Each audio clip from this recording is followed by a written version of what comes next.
नमस्कार दोस्तों, मैं आज गांव के हालात बता रहा हूं।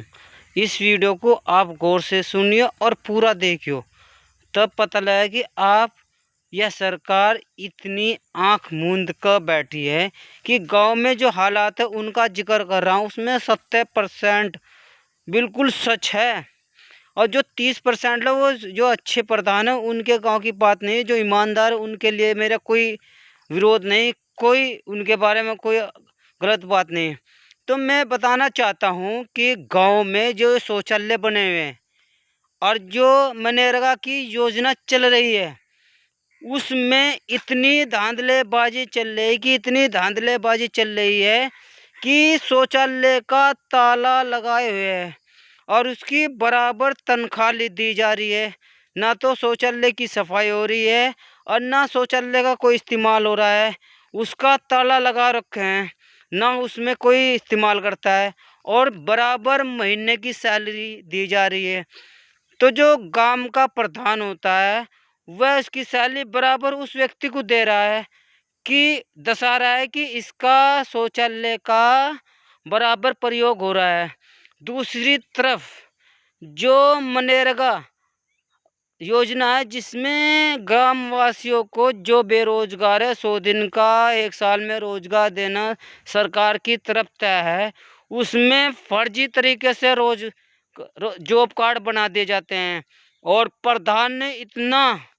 उत्पात मचा, मैं पूरे यूपी के जिलों की बात नहीं कर रहा है, पश्चिम की बात नहीं कर रहा है, पूरे यूपी के जिलों की गांव की दशा बता रहा।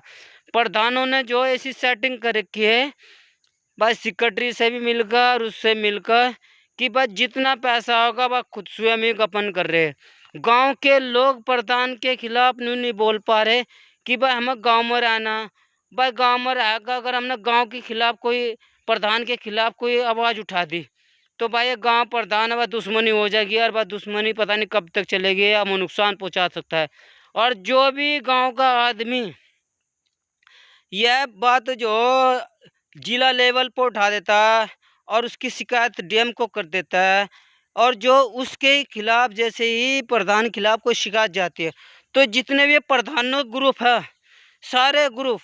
भाई में ईमानदार प्रधान भी इसमें शामिल हो जाते हैं। मजबूरी में वे जो धरना दे देते हैं, डीएम ऑफिस पर धरना दे देते हैं और भाई धरनों में धरना दे देते हैं इनको, भाई ये आदमी तो गलत बोल रहा है और इसके खिलाफ रिपोर्ट करो। तो मैं ये बताना चाहता हूँ कि गांव में एक मजदूर आदमी वो भी जो कपड़े लत्ते वगैरह खरीदता है और उसका पूरा टैक्स देता है और दिन भर भाई एक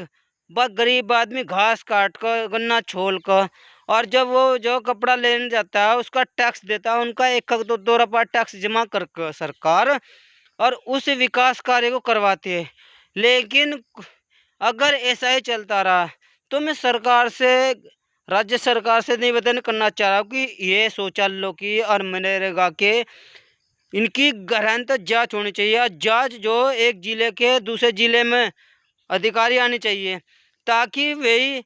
जांच करने वाले भी जैसे ही कोई जांच के आदेश आते हैं तो उसी भी लोग के अधिकारी चल जाते हैं, उनकी साठ गांठ वे भेज कर जाँच में कह दे भाई जाँच तो बिल्कुल सही है। तो जब तक बिल्कुल कोई भी रिजल्ट नहीं आएगा विकास का, जब तक आप इसकी जांच डीएम